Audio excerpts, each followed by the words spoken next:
Murchie Building, Murchie's tea. So Murchie's tea came from England, came on engine 374 all the way across Canada, and this was their tea warehouse.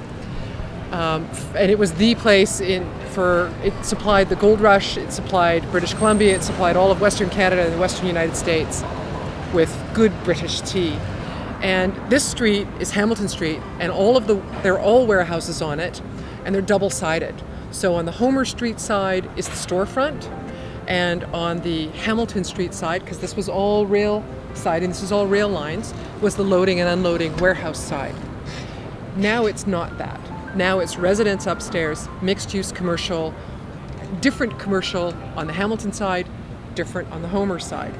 So it's very interesting, it's very important in Yaletown as the very first cornerstone that brought in the residential.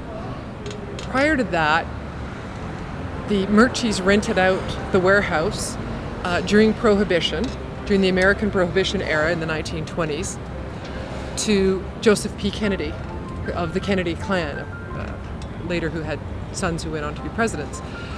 Joseph Kennedy, because of the proximity to the rail line, the proximity to the ocean and the proximity to the American border, ran rum and Canadian whiskey out of this warehouse. They put it in wooden wheelbarrows, walked it 100 meters down the street and loaded it onto fast speedboats and ran it under the cover of darkness, dodging the American customs agencies on the high seas, and ran it into Bellingham and the Pacific Northwest illegally, and supplied the Pacific Northwest and the whole Pacific coast with alcohol during the Prohibition.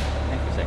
So it was a real economic engine for Yaletown, but it's just kind of interesting that you could just see these guys at night moving crates of whiskey, running it down the hill and loading it onto a boat, perfectly legal in Canada. Yeah. You're not doing anything wrong until 45 minutes out to sea.